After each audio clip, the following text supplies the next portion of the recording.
The Congress, 2013.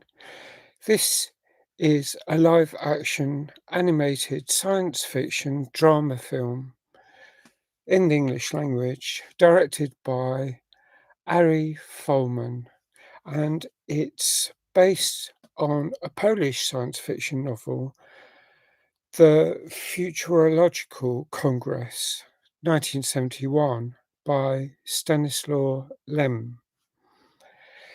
It stars Robin Wright as Robin Wright. This is a fictional version of herself, and the s this is because, I mean, I guess she's an actor, and, as someone who is actually now, I mean, this film is 12 years old. I saw it in the cinema in 2014.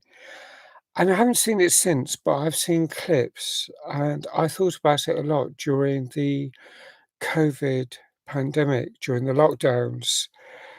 Um, there was that dystopian feel, being trapped, claustrophobic. I felt that when I saw this film, and I felt it again in 2020 and 2021 during those extended lockdowns. And it comes to mind again. It came to mind when I heard a story about, um, actors going on strike. I think it was actors. It was certainly part of the filmmaking profession who are currently electing to go on strike because of the threats of AI. And whilst the synopsis for this film doesn't mention AI, it covers, um, the same ground, because at the early on in this film, Robin is looking after a poorly son. She's got a young son who's got a condition that's, causing him to lose his eyesight, possibly his hearing as well. He's, in a lot of trouble, and, she gets invited to Mirrormount, and I think that I knew at the time.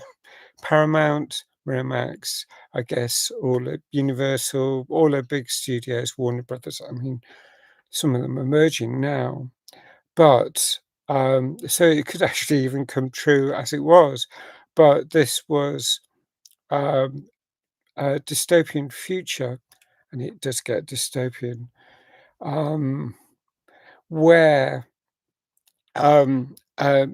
a major conglomerate filmmaking studio offers her a final opportunity to earn a fairly large amount of money, but that will be that, because they're capturing her every emotion, her every, movement, action.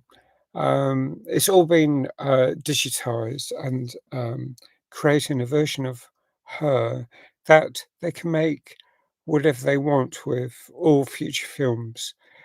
And now we do have, is it, Lily Norwood? No, Siri Norwood? No, I don't know. There's certainly, Tilly Norwood. There's, a AI actor, um, and, um, this is the start of what feels like a very uncertain future, and I feel so, um, worried for I feel really sorry for acting. I mean, I lost my job to AI, I believe, and I think it's going to affect a lot of other professions too. And this is where, um, it's just mind-blowing. Um, it, it, it, um, There's the tech companies hold all the levers as such. They control a lot of the power. They're influencing government, government's influencing them as well. Of course, seeing what's been happening in the US this year, but it's all um, feeling very much like this kind of scenario. After that amazing, and I haven't read the Futurological Congress, but it's over 54 years ago. So I'd like to explore it a bit more, but just starting to think about it all over again. And to say something about this without giving away the whole plot, there's an animated future that the timeline jumps 20 years. So probably starts about 2014, jumps to 2034, jumps again to about 2054.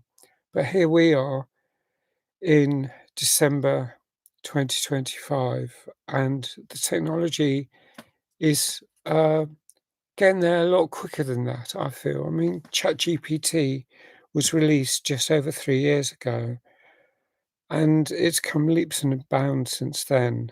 Um, my in my particular job, um, where it was used for something totally different, nothing to do with acting or anything, but it was started. The project started in July 2022, and by July 2024, I was in real trouble. Well, my job was gone. I heard from colleagues later that by October 2024, 90% or 97% of the job above me was being done by um, AI. Go figure. I mean, so various jobs. I mean, you see it in supermarkets or the self-help queues. You see it in airport. Um, you you got self checkout there as well, and in other places. I mean, anything online. We often talk to bots, and it takes a while to talk to people. If I want to check up about my computer and I ring up, it'll be a while before I get to speak to a human. I will do that, but you have to explain what the problem is to a robot who ostensibly understands, maybe check, and then you may have to explain it all over again to the human being you eventually get to speak to. But this is about acting and all human emotion captured, digitized. And when Robin comes back 20 years later, there's this hallucinogenic drug that just turns everything she sees into an animation. And that's where I felt, I mean, you see this in the trailer, but I felt there's Harvey Keitel who plays the boss, her, the studio boss, the person who offers her this.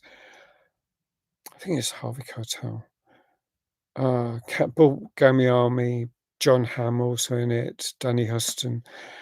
Um, yeah, Harvey Keitel is Al. I think it's Al. It looks like AI on the screen actually, but I think that's just because 'cause I'm thinking about AI a lot right now, because I just copied down some of the main characters. But this was um I think it's an amazing film because I we're watching the live action stuff with Robin, and then suddenly it becomes animated. And almost immediately I felt some discomfort, and after a few minutes, as it proceeded, I felt, "Oh, I just want to go back to the live action. I'm so uncomfortable about this." It really felt, "Oh, please can we go back to how things were before?" And that's just in a film. And 20 years later, there's this way of, um, she just find a way back. Let's put it that. I'm not going to say what happens then, but the thing is, she has lost touch with her son. She wants to be in touch. So she's got this lifelong quest, and ah, blimey, it's really, it's very, if you follow the story, you get emotionally involved. It's quite sad, but it's so powerful as well. There's so much potential fear. You think about what, you know, what AI can do. I mean, and possibly hallucinogenic drugs and the quest to escape and the misery of what life may be like in the future if tech, if the tech grows, the broccoliarchy, the broligarchy, um, hold all the sway over power. That's the thing. It it really is disturbing. I'm going to score this 9 out of 10. It's really worth a watch. It's a long time, 11 years since I saw it, more than 11 years. It was August 2014 I saw it. But there's also clips online, and I saw one in 2020 that reminded me of, I mean, that actually spoiler scenes to some extent. You get to see what things are like. But yeah, watch the whole film. It's really good.